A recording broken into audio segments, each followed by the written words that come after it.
الحمد لله رب العالمين والصلاة والسلام على رسول الله أما بعد. وعن أبي هريرة رضي الله عنه قال قال رسول الله صلى الله عليه وسلم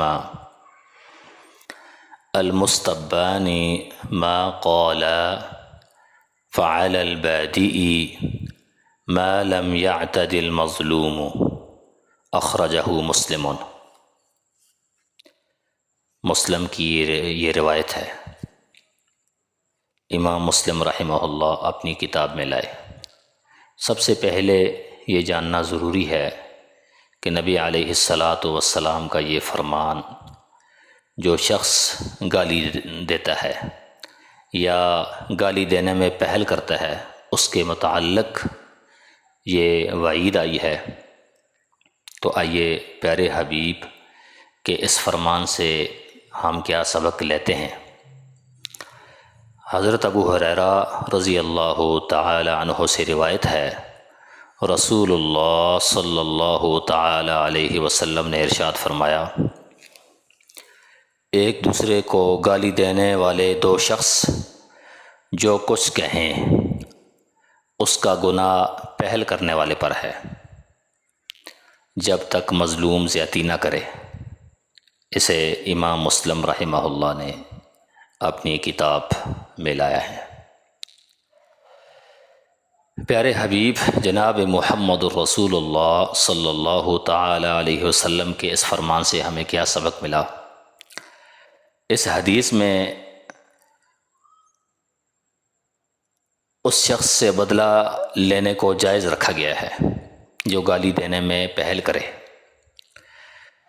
شرط یہ ہے کہ بدلہ لینے والا صرف اتنی گالی پر صبر کرے جتنی اسے دی گئی ہے. مثلا اگر وہ بدلہ لینا چاہتا ہے تو وہ اتنا ہی اسی پر قناعت کرے کہ جتنا اس کو کہا گیا ہے،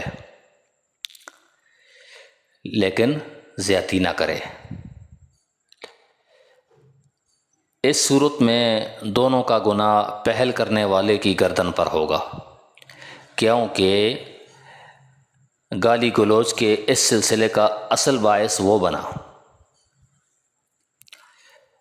قرآن کریم میں ہے، سورۃ البقرہ میں اللہ رب العزت نے ارشاد فرمایا، فَمَنِ اعْتَدَى عَلَيْكُمْ فَاعْتَدُوا عَلَيْهِ بِمِثْلِ مَا اعْتَدَى عَلَيْكُمْ. جو شخص تم پر زیادتی کرے اس پر اتنی زیادتی کرو جتنی اس نے تم پر کی ہے. تو گویا اگر ہم صبر کر لیں، برداشت کر لیں تو یہ افضل عمل ہے اور باعث ثواب بھی ہے اور باعث اجر بھی ہے.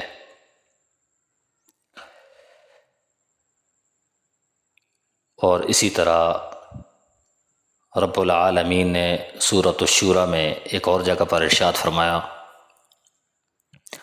وَجَزَاءُ سَيِّئَةٍ سَيِّئَةٌ مِثْلُهَا فمن عفا واصلح فاجرہ علی اللہ.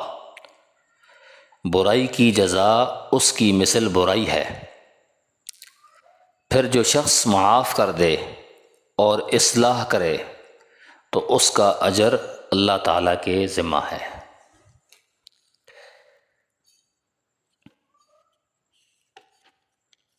اور اسی طرح ایک اور حدیث میں جو کہ حضرت ابو ہریرہ رضی اللہ تعالی عنہ سے مروی ہے، گالی دینے کے متعلق اس میں بڑی وضاحت آئی ہے.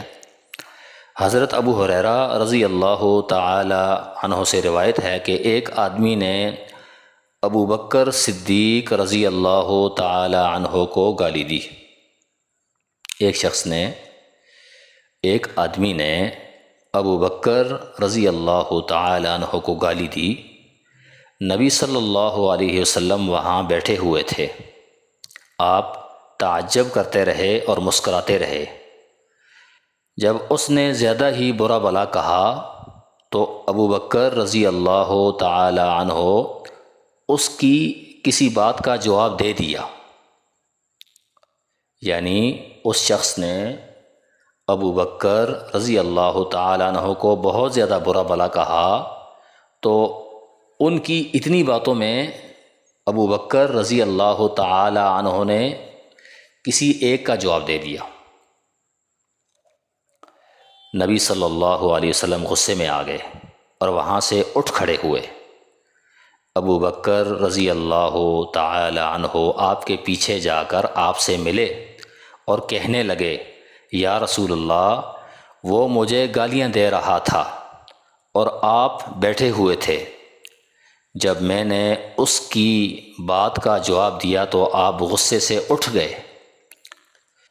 رسول اللہ صلی اللہ تعالی علیہ وسلم نے ارشاد فرمایا، بات یہ ہے کہ تمہارے ساتھ ایک فرشتہ تھا جو تمہاری طرف سے جواب دے رہا تھا۔ جب تم نے اس کی کسی بات کا جواب دیا تو شیطان آ گھسا، تو میں شیطان کے ساتھ نہیں بیٹھ سکتا۔ اس حدیث کو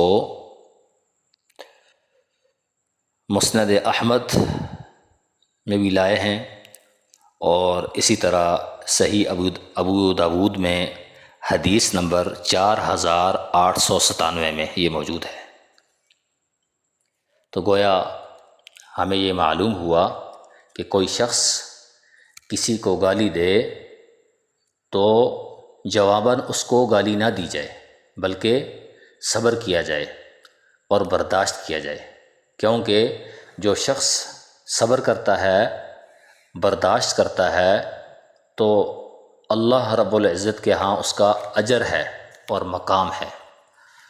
اور دوسرا مسئلہ یہ بھی ہمیں ملا کہ جو شخص کسی کو گالی دیتا ہے وہ واپس پلٹ کر اسی پر آتی ہے، اور ہمیں اس بات کا بھی پتہ چلا کہ جو شخص کسی کو گالی دیتا ہے تو آگے سے جس شخص کو گالی دی جاتی ہے تو فرشتہ اس کی طرف سے اس شخص کو جواب دے رہا ہوتا ہے۔ تو گویا ہمیں یہ معلوم ہوا کہ کسی شخص کو گالی نہیں دینی چاہیے، احتراز کرنا چاہیے، پرہیز کرنا چاہیے۔ وباللہ التوفیق۔ السلام علیکم ورحمۃ اللہ وبرکاتہ۔